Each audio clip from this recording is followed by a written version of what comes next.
우리에게 주님 가르쳐주신 기도로 예배를 시작하도록 하겠습니다. 하늘에 계신 우리 아버지여, 이름이 거룩히 여김을 받으시오며 나라가 임하시오며 뜻이 하늘에서 이루어진 것 같이 땅에서도 이루어지이다. 오늘 우리에게 일용할 양식을 주시옵고 우리가 우리에게 죄 지은 자를 사하여 준 것 같이 우리 죄를 사하여 주시옵고 우리를 시험에 들게 하지 마시옵고 다만 악에서 구하시옵소서. 나라와 권세와 영광이 아버지께 영원히 있사옵나이다. 아멘.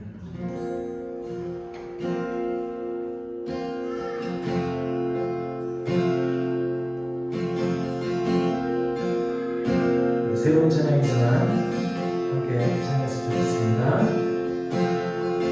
그 오랜 기다림 하나님의 사랑 한결같이 나를 건네어 주 마음 전하네. 주의 머물러 우리에게 오신 새롭게 열린 길 생명의 선물 사랑의 이야기 우리의 시간 속에 걸어 들어오신 주 당신은 예수 우리와 같아지신 하나님 우릴 포기하기보다 자기를 버리신 그거는 안에서 사랑을 배우네. 우리 다시 부르시다. 그 오랜 기다림 그 오랜 기다림 하나님의 사랑 한결같이 나를 건네어 주 마음 전하네. 주의 머물러 우리에게 오신 새롭게 열린 길 생명의 선물 사랑의 이야기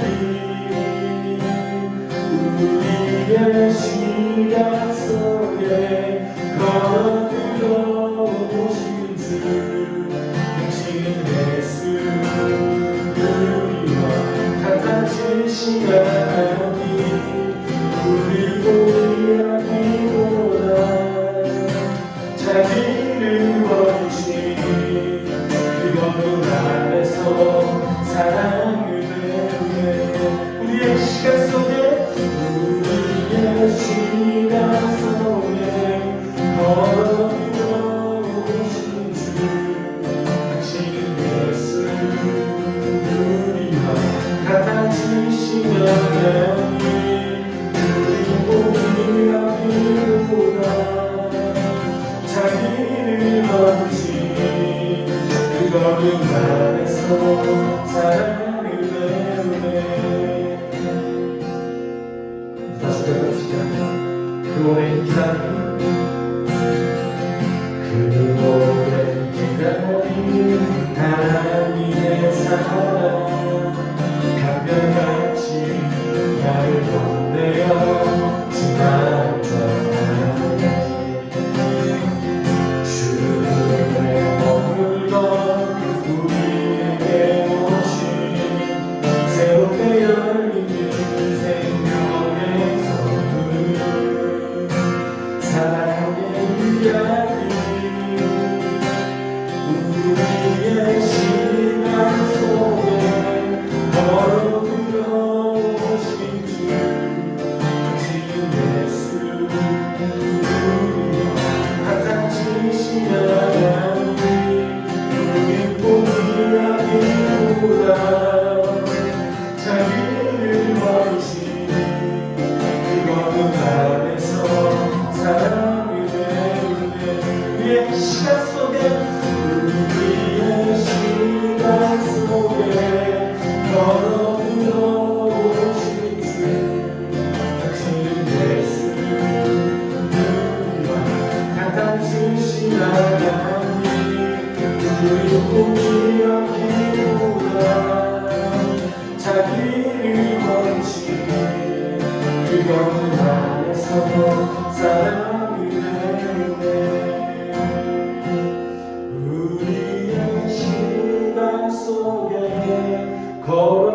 이루어오신 주 당신은 예수 우리와 같아지신 하나님 우리 뿐이 아니구나 자기를 다시 그거는 하면서 사랑을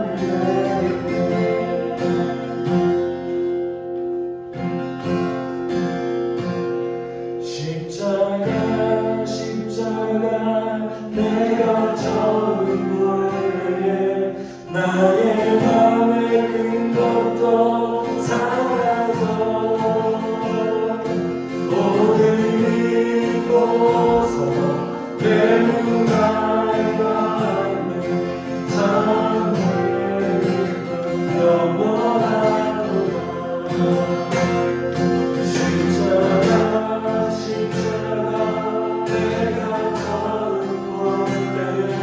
나의 맘에 든 것도 사라져 오늘 믿고 와서 내 눈 밝아가는 참된 영원한 십자가 내가 처음 볼 때에 나의 맘에 것도 사라져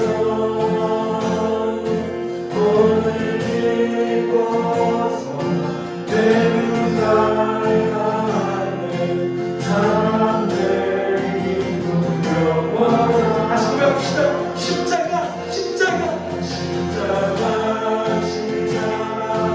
내가 처음 볼 때에 나의 맘에 큰 것도 사라져 오늘 믿고서 내 눈 밝아가는 참된 기쁨 영원한 십자가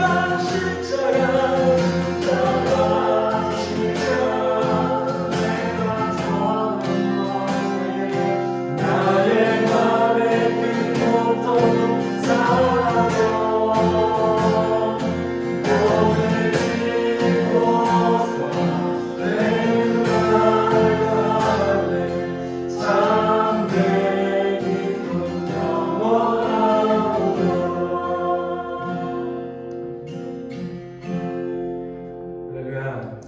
이 십자가를 처음 봤을 때 우리에게 걱정 근심이 그 순간 다 사라졌던 것 같이 우리가 주님을 의지하며 나아갈 수 있는 그런 고백의 시간 됐으면 좋겠습니다.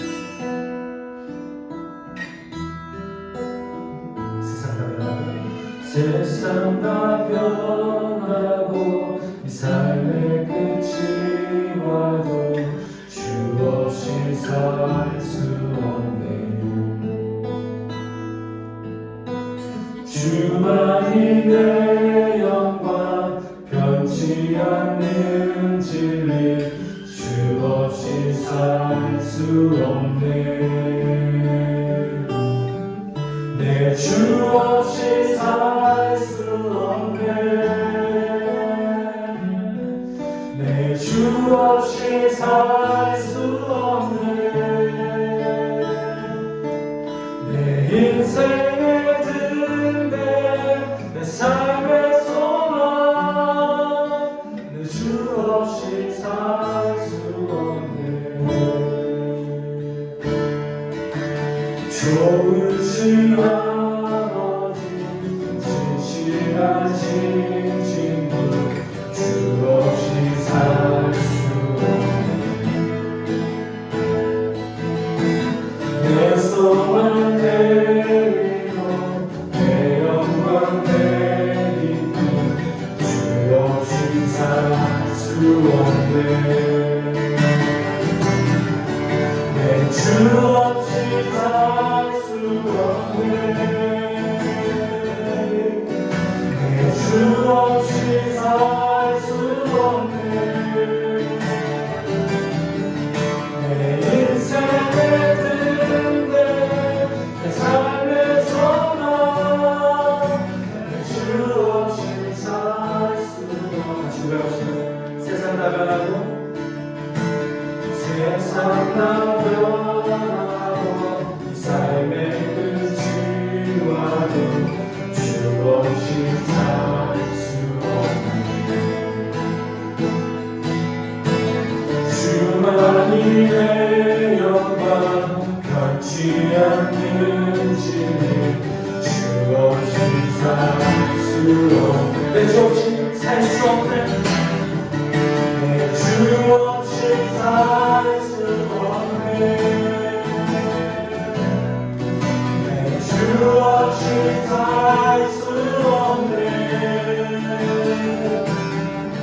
내 인생의 든든 내 삶의 소망 주 없이 살 수 없네. 내 주 없이 살 수 없네. 내 주 없이 살 수 없네. 내 주 없이 살 수 없네. 내 인생의 든든 내 삶의 소망 내 주 없이 살 수 없네. 나도 기도하실 때 하나님 주님 없이 살 수 없습니다.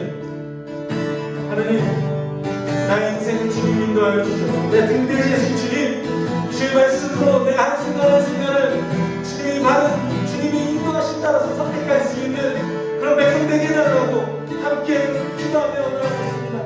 사랑하는 하나님 아버지 우리를 인도해 주시고 내 인생을 인도하신 주님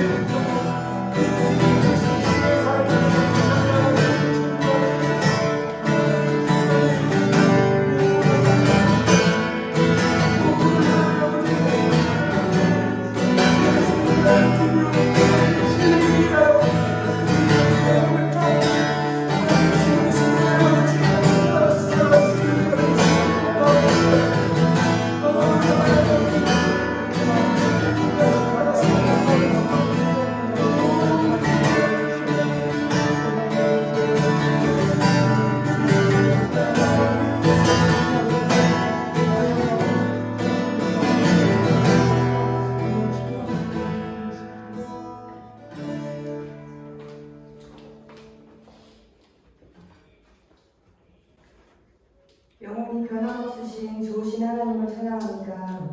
우리에게 언제나 선한 것을 주시는 하나님, 거룩한 주의를 만나며 하나님께 마음을 다해 예배하고자 합니다. 오늘 이 시간 임재하여 주셔서 오직 하나님만 영광 돌리는 귀한 예배의 시간이 되게 하옵소서. 하나님 아버지, 독생자 예수 그리스도를 통하여 공의의 피로써 저희를 깨끗게 하심을 감사합니다. 주님의 특별한 부상품 속에 살게 하심을 또 감사합니다. 하나님을 생각하게 할 수 있어서 죄를 이기게 하셔서 감사합니다. 그럼에도 저의 나약함으로 순간에 화를 참지 못해서 내뱉은 말과 행동들이 있었습니다. 하나님 아버지, 이 모든 것을 회개하오니 우리의 회개를 들으시고 용서해 주시옵소서. 하나님 아버지, 세상을 살아가면서 온갖 고난과 고통을 마주할 때 기도하라는 말씀을 들어보지 못할 때가 있습니다. 누군가가 나를 위해 기도해 주었기에 이렇게 하나님 전에 나올 수 있었음을 고백합니다. 지금도 고통 속에 있으면서 기도하지 못하는 이들을 위하여 기도하오니 주님께서 복음의 빛을 비춰주시어 주님의 밝은 빛 속에서 살아가시게 하시고 예수를 믿어 영생을 누리는 복을 허락하여 주시옵소서. 하나님 아버지, 우리가 할 수 있는 것은 지금 이 순간 하나님의 은혜를 구하는 것이오니 매 순간 하나님께서 주시는 은혜에 감사하며 살게 하옵소서. 말씀을 증거하신 목사님께와 함께 하셔서 생명력 넘치고 살아있는 말씀을 저희들을 감동하게 하옵소서. 여기 나온 모든 성도들에게 한량없는 축복 열어주시기 원하며 예수님의 이름으로 기도드립니다. 아멘.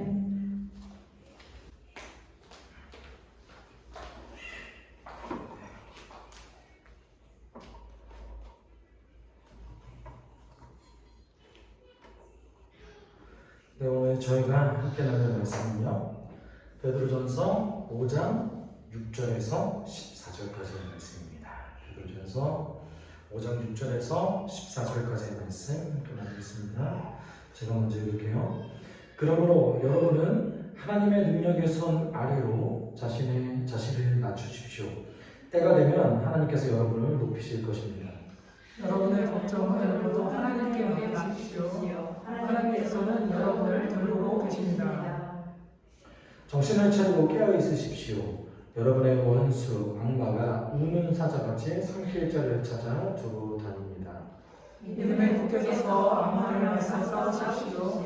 여러분도 아는대로 세상에 있는 여러분의 형제 자매들도 다 같은 고난을 겪고 있습니다. 모든 은혜를 주시는 하나님 곧 그리스도 안에서 여러분을 자기의 영원한 영광에 불러들이신 분께서 잠시 동안 고난을 받은 여러분을 친히 온전하게 하시고 굳게 세워주시고 강하게 하시고 기초를 튼튼하게 하여 주실 것입니다. 세가 영원히 하나님께 이르기를 믿습니다. 아멘. 내가 신실한 형제를 여기는 실로암의 손에 빌려서 나는 여러분에게 몇 마디 썼습니다. 이로써 나는 여러분을 격려하고 이것이 하나님의 참된 은혜라는 것을 증거합니다. 여러분은 이 은혜 안에 든든히 서십시오. 여러분과 함께 택하심을 받은 바빌론에 있는 자매 디메오와 나의 아들 마가가 여러분에게 보내옵니다. 함께 읽겠습니다. 여러분도 사랑의 입맞춤으로써 서로 문안하십시오. 그리스도 안에 있는 여러분 모두에게 평화가 있기를 빕니다. 아멘. 벌써 베드로전서의 마지막 날이에요. 오늘 이제 마무리를 하게 됩니다. 이제 맞춰서 다행인지 아쉬운지 잘 모르겠지만 오늘 베드로전서를 함께 나누면서 베드로전서에서 베드로가 가장 중요하게 생각했던 것은 사실은 그리스도인의 정체성입니다. 왜 그러냐면 고난 중에 있었거든요. 사실 그리스도인의 정체성을 얘기하면서 베드로는 그리스도인이 가지고 있었던 아주 지극한 현실에 대해서 얘기합니다. 그런데 그 현실이 고난과 소망과 영광이었던 거죠. 우리가 표면적으로 봤을 때는 그들이 있었던 그 현실의 어려움, 그것이 현실이라고만 생각할 수 있어요. 그렇지만 그 현실을 맞닥뜨리는 그 고통을 직접 감내하는 그리스도인은 예수를 믿기 때문에 고통을 받는 것이고, 그리고 그 예수를 믿기 때문에 고통을 감내하는 자들은 나중에 영광이 보장되어 있는 것이죠. 그 세 가지 전부 다 사실은 우리에게 현실인 거예요.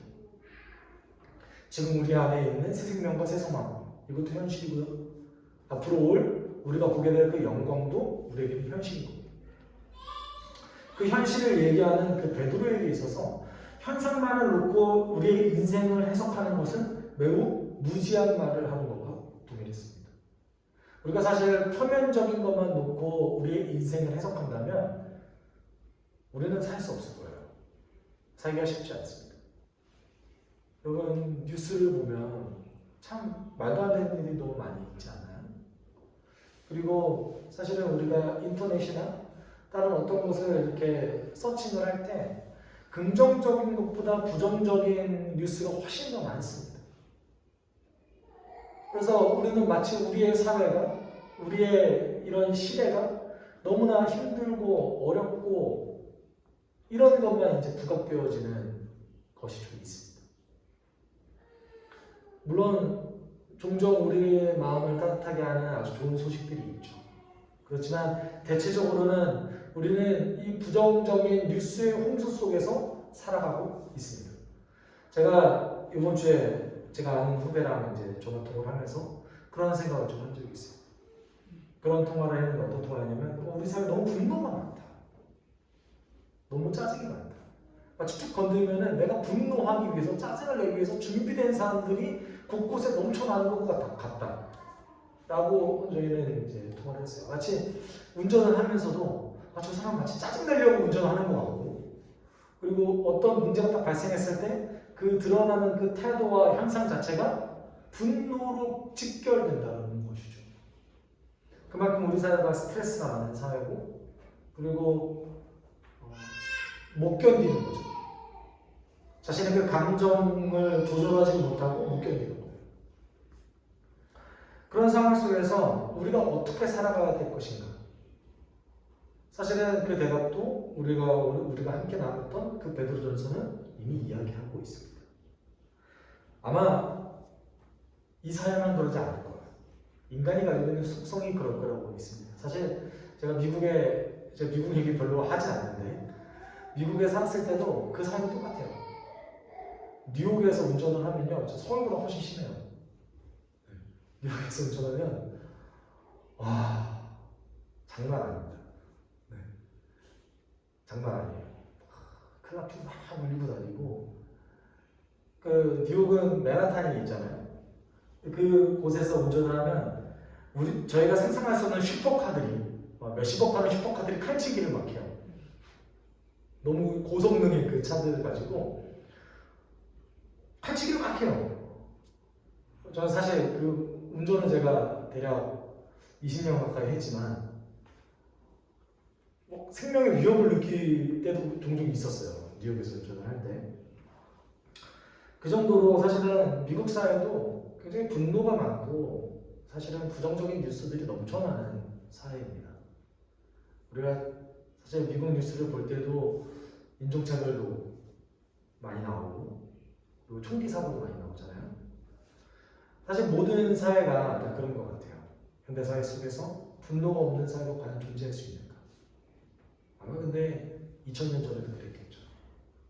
오늘 이제 마지막 베드로전서를 나누면서 오늘은 특별히 그 마지막 인사부터 한번 나누고 그 다음 다시 6절로 돌아갔으면 좋겠습니다. 그 이유는 마지막 인사를 통하여서 그 베드로가 가지고 있었던 그 배경을 조금 더 우리가 잘 알 수 있기 때문에 그렇습니다. 그래서 베드로는 마지막에 자신의 믿음의 동역자를 조금 소개하는 시간을 갖는데 이렇게 얘기하고 있습니다. 내가 신실한 형제로 여기는 실로아의 손에 빌려서 나는 여러분에게 몇 마디 있었습니다. 이로써 나는 여러분을 격려하고 이것이 하나님의 참된 은혜라는 것을 증거합니다. 여러분은 이 은혜 안에 든든히 서십시오. 여러분과 함께 택하심을 받은 바벨론에 있는 자매교회와 나의 아들 마가가 여러분에게 문안합니다. 여러분도 사랑의 입맞춤으로써 서로 문안하십시오. 그리스도 안에 있는 여러분 모두에게 평화가 있기를 빕니다. 라고 얘기하고 있습니다. 처음에 12절에서 얘기하는 신실한 형제로 여기는 실루아노. 그러니까 사실은 그 바울과 함께 전도 여행을 했던 신라입니다. 신라와 동일한 인물이에요. 그래서 누가는 신라라고 적었고요. 바울과 베드로는 실루아노라고 적었습니다. 사실 동일한 인물이에요. 누가는 조금 줄여서 적은 거죠, 사실은. 그 신라가 사실은 그 신라는 성경 해석자들이 얘기하기에 베드로 전설을 대필한 사람인가? 대필한 사람이 아닌가? 12절에 보면 그런 것 같잖아요. 그래서 두 가지 해석이 등장합니다. 사실은 베드로 전설을 대필한 사람이다. 이게 첫 번째 해석이고요. 두 번째는 베드로 전설을 아시아에 전달했던 사람이다. 라는 해석이 있습니다. 사실 사도행전 15장 23절에 실로아노가 다시 등장을 해요. 신라라는 이름으로. 그때는 사도들이 결정했던 그 결정사항, 이거는 그 결정사항이 뭐였냐면 이방인도 성령 받을 수 있다 였어요. 유대인 말고도 예수 믿을 수 있다. 그런데 너희가 피째 먹지 말고 음행하지 말고 예수를 믿어라 라는 결정사항을 안디옥 교회에 전달했던 그 전달자 중에 한 명이었어요. 신라가. 그때부터 사실은 바울과 함께 전도 여행을 신라는 다녔던 것으로 보여집니다. 어쨌든 그 중요한 것은 실로아노가 대피를 했다 안 했다가 중요하진 않아요.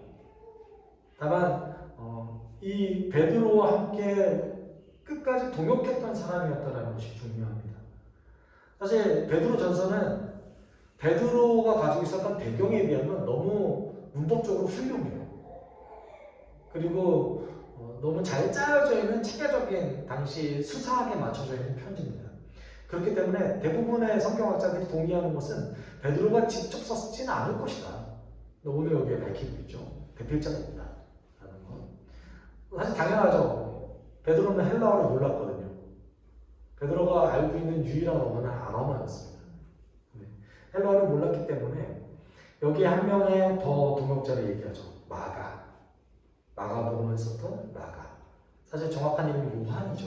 요한. 마가라고 불리는 요한이에요.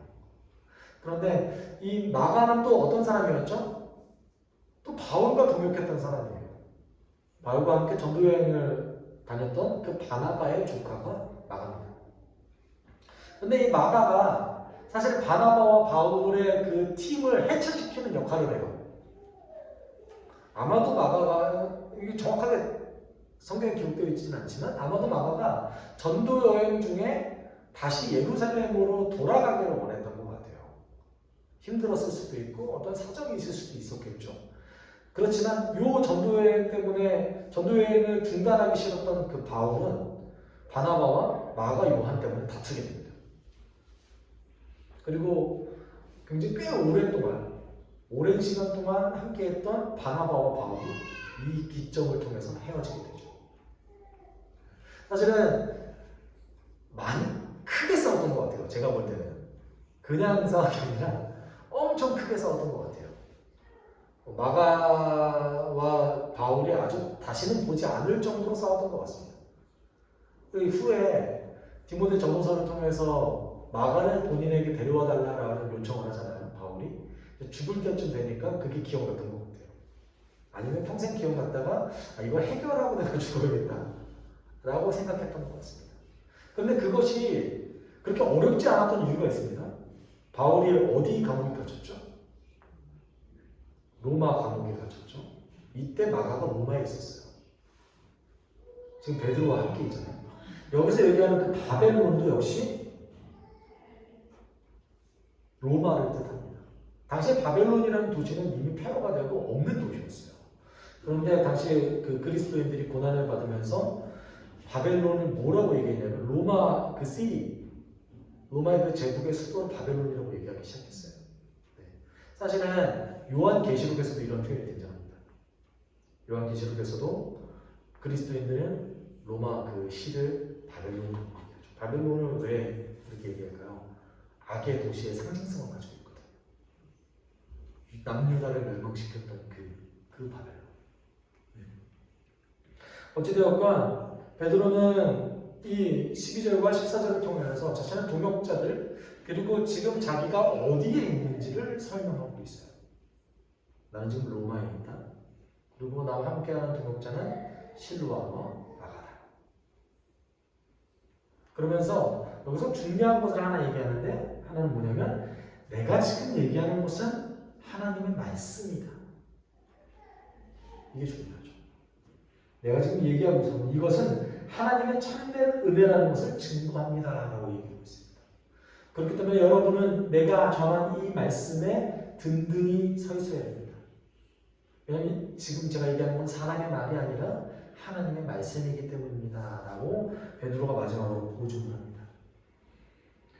우리가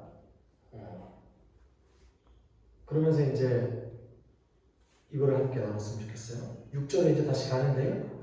그러면서 이제 처음 오늘 본문이 시작됐을 때 베드로는 그 고통을 어떻게 받아들여야 되는가, 그리고 고통이 하나님의 섭리와 어떻게 연결이 되는가에 대해서 사실은 기록합니다. 그리고 6절에 이렇게 얘기하죠. 그러므로 하나님께서 그 정하신 때에 여러분을 높일 수 있도록 하나님의 전능하신 손 아래에서 겸손해지십시오 라고 얘기하고 있습니다. 그리고 5절은 여러분 서로에게 겸손하십시오 라고 얘기하죠. 권면합니다. 서로에게 겸손해야 되는 이유는 하나님은 겸손한 자에게 은혜를 베푸시기 때문입니다. 이렇게 5절에서 얘기하고 있죠. 그러면서 그러므로 그렇기 때문에 하나님이 언젠가 당신을 높일 수 있도록, 하나님은 언젠가 당신에게 은혜를 줄 수 있도록 겸손하십시오 라고 얘기합니다.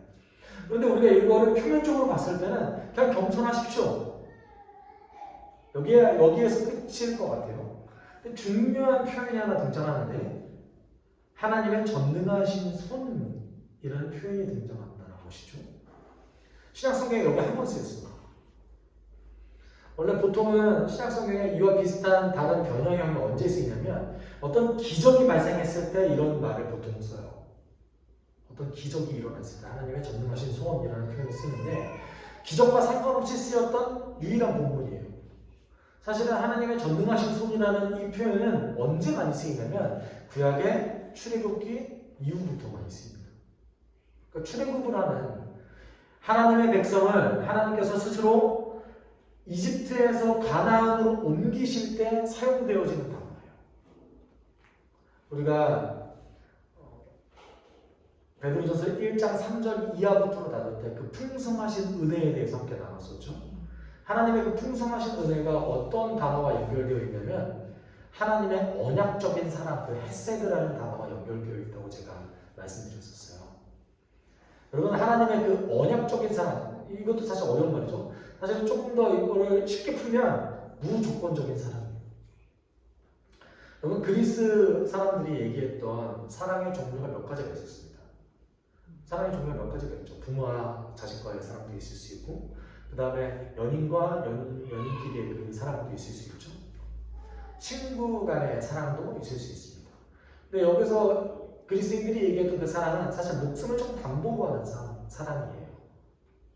예를 들어서 에로스라는 사랑은 연인과 연인과의 관계인데 연인과 연인 간의 목숨을 주고받을 수 있는 사랑을 얘기하고 있는 거예요. 예수님이 사랑에 대해서 얘기할 때 이렇게 얘기하죠. 친구를 위한 사랑도 얘기하고, 바울도 이런 얘기를 하죠. 혹시 선한 사람을 위해서 죽을 수 있을지언정 어떻게 죄인을 위해서 우리가 죽을 수 있겠느냐. 그런데 이 언약적인 사랑은 사실은 이 사랑과 관련되어 있습니다. 무조건적인 사랑. 아무런 조건이 없는, 아무런 관계도 없는, 사실상 그냥 주는 사랑인 거죠. 관계도 스스로 맺고 사랑도 그냥 스스로 주고 조건이 없는 거예요. 예수님의 사랑이 이런 사랑이라는 것이죠. 언약적인 사랑이 이겁니다. 어느 날 이집트에서 그냥 살고 있는 이 노예들을 모세라는 사람을 통해서 하나님 선택하셨어요. 그동안 그들이 뭔가를 한 게 없어요. 노예로 살았을 뿐이죠. 하나님은 그저 아브라함을 통해서 약속하셨던 것 외에는 아무것도 없습니다. 하나님이 약속하셨고 하나님이 지키시고, 이것을 언약적인 사랑이라고 얘기합니다. 이 언약적인 사랑과 관련되어져 있어요. 그래서 전능하신 손 아래서 겸손해지십시오라는 것은 사실은 하나님의 그 구원 계획을 좀 받아들여라 라고 얘기하는 것과 동일합니다.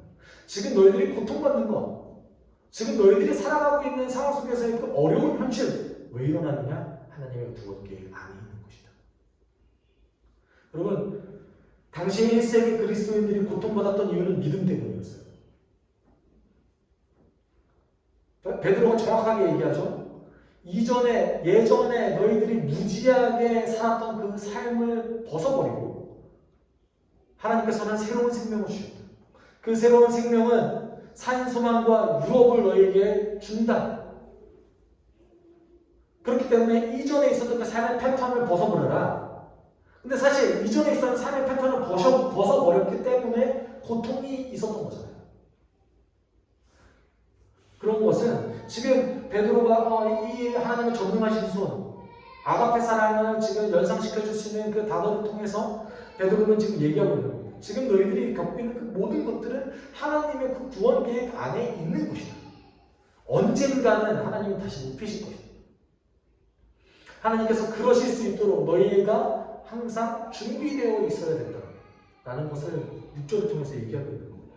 그리고 7절에 이렇게 얘기하죠. 여러분의 모든 걱정을 그분께 맡기십시오. 그분께서 여러분을 돌보시기 때문입니다. 제가 7절을 생각했을 때 두 가지의 질문이 있었어요. 첫 번째는 정말 걱정을 맡기면 이게 해결이나? 저의 질문, 퀘스천은 이거였어요. 정말 내 걱정을 하나님께 맡기면 해결이 되는가? 첫 번째는 이거였어요. 두 번째는 걱정이라는 이 하나의 그 감정이 우리의 신앙생활과 어떤 연결성이 있는가? 우리는 이거를 좀 고민해볼 필요가 있어요. 사실 걱정을 하나님께 맡기라는 이 표현들은 성경에 종종 등장합니다. 그렇죠? 아무것도 걱정하지 말라. 어떻게 걱정을 안 해요, 살면서? 그렇죠? 살면서 어떻게 걱정을 안 합니까? 저도 날마다 걱정을 해요. 지금 저기 울고 있는 저 가을이가 언제쯤 잘까? 제 삶의 패턴이 언제쯤 정상적인 인간에 맞춰질까? 걱정을 합니다. 1년이 더 넘어가서 안 좋겠다. 여름이가 언제쯤 말을 할까? 걱정을 해요. 여러분, 이 걱정과 이 신앙생활에는 연결성이 있어요. 예수님 이렇게 얘기하셨죠. 세상의 염려와 재물의 유혹과 그 밖에 다른 일에 욕심이 들어와 말씀을 막아서 열매를 맺지 못하게 한다. 여러분, 세상의 염려, 걱정이죠. 영어 단어로 하면 그 걱정이에요. 이 걱정은 뭘 못하게 한대요? 말씀을 막아서 열매를 맺지 못하게 한대요. 그러니까 우리가 우리 삶의 그 걱정들로 우리의 마음이 가득 찼을 때는 하나님의 말씀이 나를 지배하는 것을 방해하는 거예요. 사실은 돌밭에 떨어진 그 씨앗을 예를 들으셨을 때 이렇게 얘기하신 거죠. 걱정이 가득 차서, 이생의 걱정이 가득 차서 하나님의 말씀대로 온전히 살지 못하는 사람, 또는 자신의 욕심으로 가득 차서 하나님을 알지만 하나님의 말씀을 따르지 않는 사람, 걱정은 하나님의 말씀대로 온전히 살아가는 것을 막는 것이죠. 그렇기 때문에 모든 걱정을 하나님께 맡기라고 했는데, 제가 여기서 두 번째 질문이 하나 더 있던 거예요. 그럼 걱정을 맡겼을 때 그것이 해결되냐 이거예요. 제가 제 개인적인 경험으로 봤을 때는 해결되진 않았어요. 특별히 제 주변의 상황이 바뀐 적이 많지 않습니다.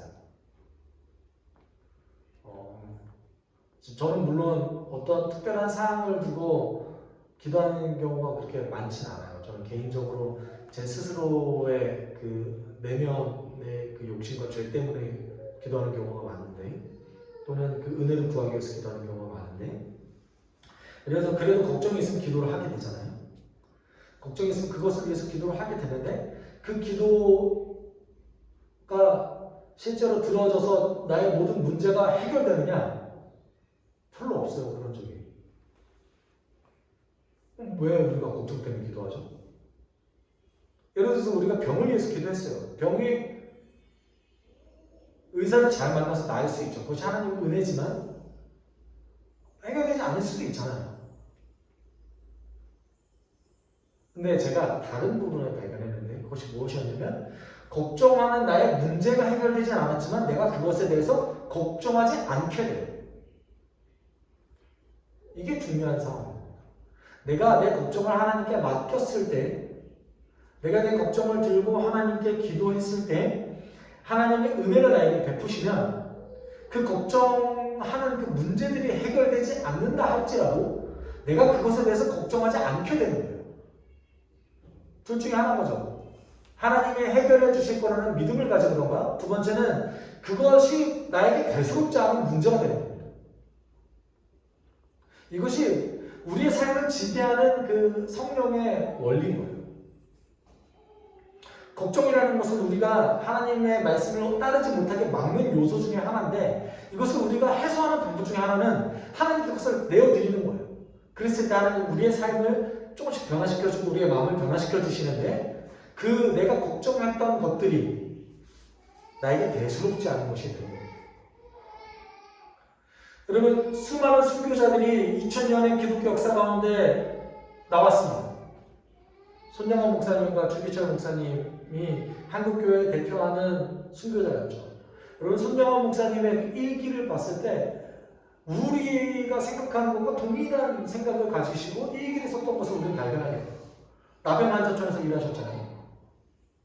손양원 목사님의 편지에 그 일기에 이런 대목이 있습니다. 하나님, 내 성도를 마주쳤을 때 냄새가 너무 심합니다. 그들의 모습이 너무나 혐오스럽습니다. 그들의 모습을 봤을 때 너무 두렵습니다. 어떻게 해야 되겠습니까? 순교자 손명원이라는 그 인물만 놓고 봤을 때는 상상할 수 없는 기도 제목이에요. 저는 그분이 너무나 사랑에 넘쳐서 그것에 가능이 있는 줄 알았어요. 그렇지 않았다는 것이죠.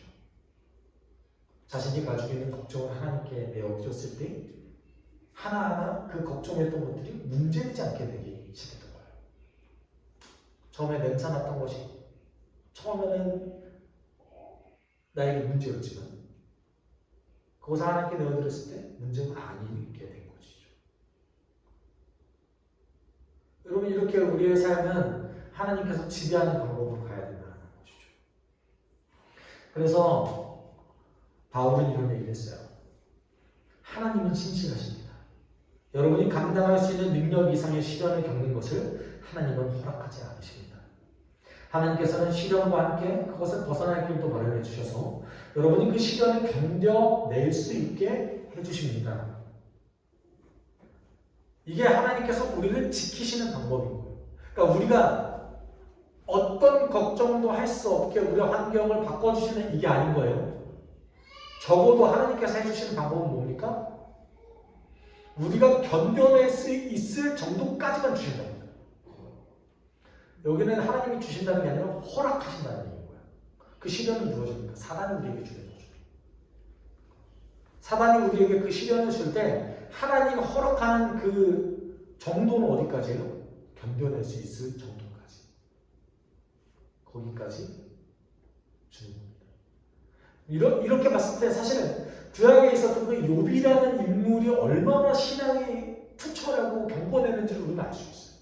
어떻게 그걸 다 견뎠지? 그러니까 하나님이 그것을 견딜 수 있기 때문에 그 시련을 허락하신 겁니다. 그러니까 우리가 가지고 있었던 이 고통의 문제에 있어서 우리가 맞닥뜨려야 되는 것은 무엇입니까? 내가 하나님의 백성이라면 하나님은 내 수준에 맞추셔서 시련을 허락하신다. 베드로가 말하고 싶었던 건 이건 거죠. 베드로가 말하고 싶었던 건 이건 거예요. 그리고 이제 내면에 대한 얘기를 했으면 제가 8절 안 놓나 봐요.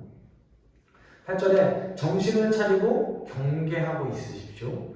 여러분의 원수 악마가 포효하는 사자처럼 삼킬 누군가를 찾아다니고 있기 때문입니다. 라고 얘기하고 있습니다. 그러니까 깨어있으라 이거죠. 정신을 차리고 깨어있으십시오. 왜냐하면 악한 영이, 사단이 지금 당신을 삼키기 위해서, 당신을 먹잇감으로 삼기 위해서 지금도 찾아다니고 있습니다. 계속 부단히 노력을 합니다. 라고 얘기하고 있습니다. 사실은 이 우는 사자라는 표현을 하죠. 보통 개성교회에서 이렇게 그르렁거리면서 먹이를 찾아서 돌아다니는 사자를 표현한 거예요. 그런데 이 사자에 대한 사실은 이미지는 다니엘서와 요한계시록에 죄악을 상징할 때, 악함을 상징할 때 주로 등장했던 표현이었어요. 그런 이미지였어요. 그리고 사자는, 그렇게 우는 사자는 양떼를 어떻게 만들죠? 양떼가 이렇게 있는데 한 100마리의 양떼가 있다고 해보십시다. 그런데 사자가 등장을 했어요. 양은 어떻게 할까요? 1번 싸운다, 2번 어떻게든 도망간다, 3번 가만히 앉아있는다. 아마 2번이겠죠. 양을 패닉 상태로 만들어버리고 흩어지게 만들고 도망가게 만드는 것, 이것이 우는 사자 아닙니까? 여러분, 우리 베드로전서 5장 1절에서 5절까지 목자에 대해서 얘기하고 있잖아요. 그렇죠? 양떼를 먹이는 목자에 대해서 얘기하고 있어요. 그리고 오늘 그 사단을 뭐로 비유합니까? 사자로 비유하고 있어요.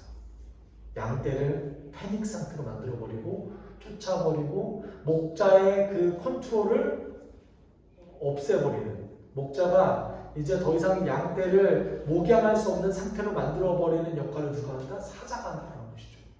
그렇기 때문에 양들인 우리는 깨어있어야 된다는 것입니다. 실제로도 이 말은 그 1세기에 살고 있는 그리스도인들에게 아주 현실적이었을 거예요. 왜냐하면 사단은 당시에 로마 제국의 모든 것을 이용해서 그리스도인들을 공격했거든요.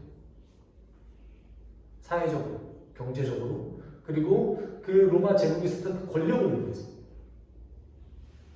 때로는 죽음까지 각오해야 됐을 정도로 우리를 공격했습니다. 다른 측면에서는 어떻게 공격했죠? 문화적으로, 종교를 이용해서, 쾌락을 이용해서 공격했습니다. 고린도 전설에 보면 그것이 아주 잘 등장하고 있습니다. 요한계시록에서도 음행 때문에 문제가 생겼던 교회에 대해서 계속 기록하고 있습니다. 때때로는 이단을 통해서도 공격합니다. 그렇기 때문에 우리가 정신을 차리고 깨어있지 않는다면 언제 어느 순간 사단이 주는 그 공격에 내가 넘어가서 하나님의 말씀이 나에게 그렇게 크게 의미가 없는 상태가 되어질 수도 있습니다. 이것을 우리는 어떻게 얘기하냐면 시험이라고 표현합니다. 제가 제 개인적인 기준으로 제가 말씀 읽기가 너무 싫어지고 기도하기가 싫어지고 개인적으로 어떤 경건의 노력이 내 삶에 그렇게 크게 의미 없다고 느껴졌을 때 저는 이 상태를 직감적으로 시험에 든 상태라고 얘기하고 있습니다. 그리고 그리스도인들이 하나님을 알아가는 것을 귀찮아한다. 문제가 있는 거잖아요. 시험에 든 상태인 거죠. 내가 깨어있지 않은 상태에서 어느 순간 사단의 공격을 무방비로 받아들이게 된 그 상태인 겁니다. 지금 이것은 우리에게도 동일하게 적용될 수 있는 것이죠. 그리고 9절에 그 시험을 계속 당하고 공격당하는 성도들에게, 고통받는 성도들에게 이제 위로하기 시작합니다. 세계 곳곳에 여러분의 동료 그리스도인들이 그와 동일한 고통을 경험하고 있음을 알고 계십시오. 그리고 확고하게 믿음 안에서 그를 대적하십시오. 여러분, 에베소서 6장에 성령의 그 전신갑주에 대해서 바울이 설명합니다. 근데 거기에서 나머지는 다 그 방어구예요. 호신경, 갑주, 신발, 띠 다 입는 것들인데 단 하나만 공격 무기입니다. 검. 성령의 검, 곧 뭐라고 얘기하죠? 말씀. 히브리서 4장 12절을 통하여서 이 말씀은 뭐라고 했죠? 말씀은 살아있고 운동력이 있어 혼과 영과 골수를 찔러 쪼개기까지 한다. 근데 이 말씀이 무슨 검과 같아요? 좌우에 날이 서 있는 검과 같다. 시편 119편에서 이렇게 얘기하죠. 주의 말씀은 내 발의 등이요 내 길의 빛입니다. 여러분, 우리가 사단을 대적할 수 있는 유일한 수단은 말씀이에요. 중요한 것은 때때로는 사단도 이 말씀을 이용한다는 거예요. 예수님이 광야에서 3번의 시험을 당하셨죠. 그때 3번의 시험을 당할 때 사단이 이용했던 것들은 오로지 딱 하나밖에 없었어요. 말씀이었어요. 그 말씀을 코테이션 해가지고 인용해서 예수님을 시험했습니다. 그렇기 때문에 우리가 이 말씀을 다룰 때에 좌우의 날선 검이라는 것, 첫 번째는 나를 찌르는 검이라는 것, 말씀의 정죄함을 내가 스스로 받아들여서 내 스스로가 좀 더 나아질 수 있는 여건을 마련하게 도와주는 것, 이것이 말씀이다. 또 하나는 그 말씀에서 있었던 그 하나님의 그 약속을 통하여서 우리가 뭘 할 수 있는 거죠? 사단의 그 시험을 물리칠 수 있게끔 도와주시는 거죠. 우리가 어떻게 물리치겠어요? 우리가 가만히 있으면 이게 사단의 시험인가 아닌가? 아무도 예측할 수 없습니다. 이게 사단의 시험인가 어떻게 알 겁니까? 이것은 오로지 말씀을 통해서만 알 수 있는 거예요. 그리고 베드로가 이렇게 얘기하죠. 세계 곳곳에 당신의 동료 그리스도인들이 당신과 동일한 시험을 당하고 있고 고통을 당하고 있습니다. 견디십시오. 당신 혼자만이 아닙니다. 그리고 이제 오늘 편지에 그치겠습니다. 하나님을 신뢰하십시오. 여러분은 그리스도 안에서 그분의 영원한 영광으로 부르셨던 모든 은혜의 하나님께서 여러분이 잠시 동안 고통을 받은 후에 친히 온전하게 하고 강하게 하시고 권한을 부여하시며 당신을 안전하게 지키십니다. 그 권세가 영원히 하나님께 있기를 원합니다. 아멘입니다. 제가 좀 못해놨네요. 10절 11절을 통하여서 베드로가 하고 싶었던 말은 이겁니다. 하나님을 신뢰하십시오. 제가 여기서 조금 이제 세 번역이랑 다른 번역이 조금 등장하는데, 첫 번째는 온전하게 한다라는 말이 사실은 뒤에 나오는 목적어가 생략이 됐어요. 여러분을 온전하게 할 겁니다 라는 목적어는 생략이 됐습니다. 그냥 온전하게 할 겁니다. 또는 원래대로, 원래 상태로, 정당했던 그 상태로 돌려놓을 겁니다. 이게 온전해지는 거잖아요. 이렇게 얘기해요. 두 가지 가능성이 있는 거죠. 성도가 고통받는 그 현실을 원래대로 돌려놓으신다. 첫 번째는 이거고요. 두 번째는 우리가 온전해진다라는 의미를 갖고 있죠. 그래서 새 번역에서는 우리가 온전해진다라는 번역을 받아들였습니다. 저는 개인적으로는 사실 이 10절은 예수님이 다시 오실 그 순간에 얘기하고 있거든요. 그러면 저는 개인적으로는 우리에게만 국한시키는 것이 아니라 이 땅에 그 억울한 고통을 당하게 만들었던 이 왜곡된 현실 자체로 원래대로 돌려놓으실 것이다 라는 표현으로 저는 좀 받아들입니다. 왜냐하면 예수를 믿는 우리는 지금 이 순간에도 온전해지고 있거든요. 조금씩 우리는 하나님께로 온전해져 가고 있습니다. 그래서 이 표현은 완전한 상태로 다시 되돌릴 것이다 라는 표현인 것 같습니다. 그리고 우리를 강하게 하시고 권한을, 원래 있었던 그 권한 있잖아요. 인간이 원래 허락되었던 그 권한을 부여해 주시고 우리를 안전하게 지키신다.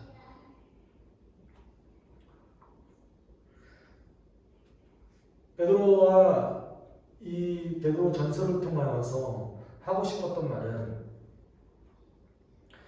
하나님을 신뢰하십시오 했던 것이죠. 우리가 3절에서도 그렇게 얘기하죠. 당신의 모든 소망을 새 생명처럼 하나님께 맡기십시오. 이렇게 얘기하고 있죠. 사실 베드로가 이런 얘기를 하는 것은 당연했죠. 안 그랬으면 아마 그리스도인들은 신앙을 많이 포기하는 사람들이 등장했을 것입니다.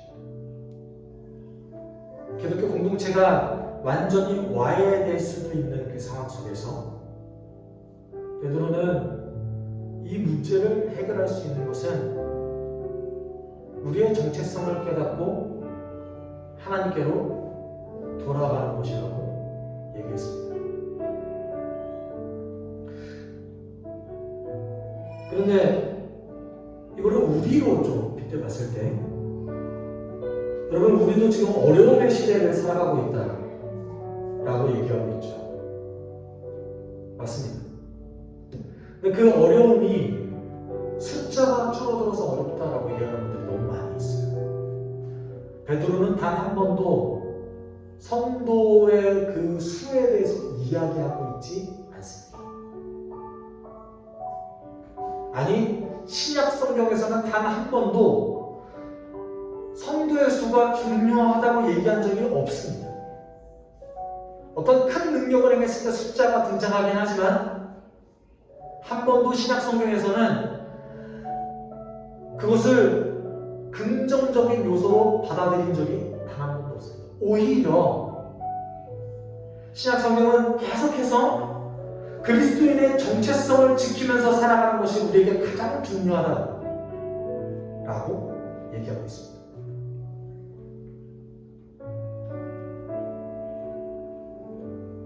우리가 이 시대를 살아갈 때 해야 되는 것들이 그거인 거죠. 그리스도는 어떤 사람입니까? 악을 악으로 갚지 않고 선으로 악을 이기는 자. 예수 그리스도께서 죽음을 이기시고 부활하시고 그 모든 사단의 괴계를 깨셨던 것 같지? 근데 그 깨셨던 방법이 무엇이었습니까? 본인 스스로를 내어주어도 살렸던 것이죠. 베드로는 직감적으로 느꼈을 거예요.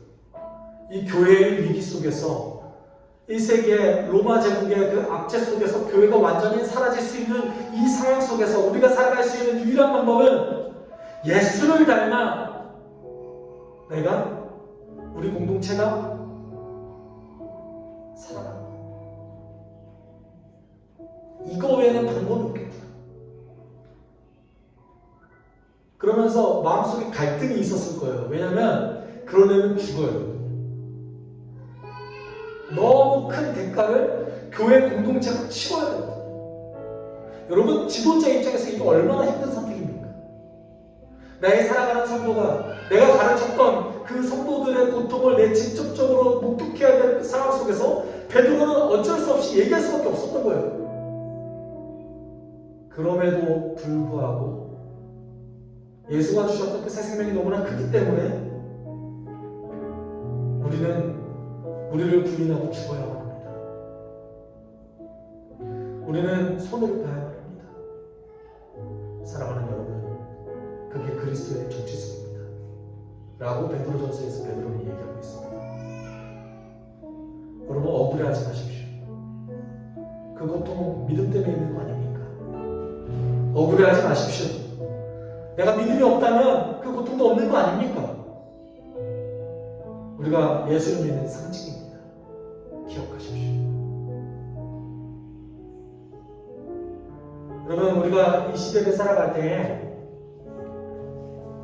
선함으로 악을 이기는 성도 되게 해달라고 여러분 반드시 기도하셔야 됩니다. 세상이 주는 그 당연한 것들이 내 마음속에 당연한 것이 아니게 됩니다. 짜증이 났을 때 짜증을 내는 것이 아니라 그 안에서 선함을 드러낼 수 있게끔 기도해요. 여러분, 이게 일상생활에서 너무 힘든 요소 중에 하나잖아요. 그럼에도 불구하고 우리는 그렇게 기도해요. 우리가 함께 기도할 때 하나님, 내가 내 삶 속에서, 가정에서, 학교에서, 직장에서 그 어떤 상황 속에서도 하나님께서 나에게 주셨던 그 그리스도인의 정체성을 지킬 수 있게 주님 도와주십시오. 우리의 정체성은 예수에게 있습니다. 내가 예수를 따라갈 수 있는 그런 사람이 될 수 있게 나를 지켜주십시오. 나를 인도해 주십시오. 나에게 능력과 힘을 주십시오. 우리 함께 기도하도록 하겠습니다. 사랑 받으신 하나님 아버지, 우리를 인도하시고 주님, 내 마음 가운데 주님을 내 마음 가운데 주님의 사랑을 받을 수 있습니다.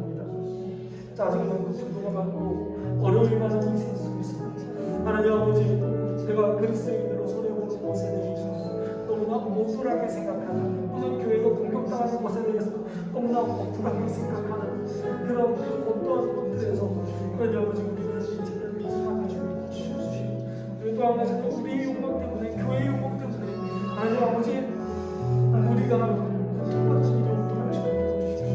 하나님, 내 자신의 이기심 때문에 교회의 이름이, 하나님의 이름이 없이 당당하는 일들이 없도록 주고 도와주십시오. 하나님, 세상이 우리를 바라볼 때에 적어도 하나님 그들이 예수를 믿지 않지만 적어도 우리를 볼 때에 하나님 주님을 사랑합니다. 저들은 하나님 사람들이나 너무 스스로 고백할 수 있는, 하나님 그들이 우리를 볼 때에 이길 수 있는 그 같은 자들이 부끄러워할 수 있는 그런 삶을 살아가는 선을 행하는 삶이 아니고 그리스도의 공동체를 지킬 수 없는 그런 상황 속에서 베드로가 선하게 예수의 삶, 예수의 능력, 예수의 그 십자가를 따라가는 그 선한 삶을 살아가는 그 능력을 입혔습니다. 하나님, 이제 우리가 보아오니 아직 십자가의 그 유혹에 지게 주님 도와주셔서 하나님, 정말 그리스도인의 예수의 그 사랑이 정말 심장으로 내 안에 지켜질 수 있는 그런 공동체 될 수 있게 해주십시오. 사랑이 많으신 하나님 아버지, 오늘도 우리를 지켜주심에 감사를 드립니다. 하나님, 어떤 상황 속에서도 나그네로 이질적으로 살아가라는 그 그리스도의 그 정체성을 우리가 지킬 수 있게 주님 도와주시고, 세상의 당연한 것들, 부와 세상의 당연한 것들, 보복하는 것, 짜증을 내고 분노를 내는 것, 내 권리를 취하는 것, 그 모든 것들이 우리에게는 당연한 것이 아니라 우리가 주의해야 될 것들이 될 수 있게 주님 도와주십시오. 주님, 그리하여서 적어도 세상에 많은 사람들이 봤을 때 우리의 공동체가 서로를 사랑하고 선한 일을 행하는 공동체로 기억될 수 있게 주님 도와주시고, 더더욱 원하기는 하나님, 우리가 주님 정말 사랑할 수 있게 주님 도와주십시오.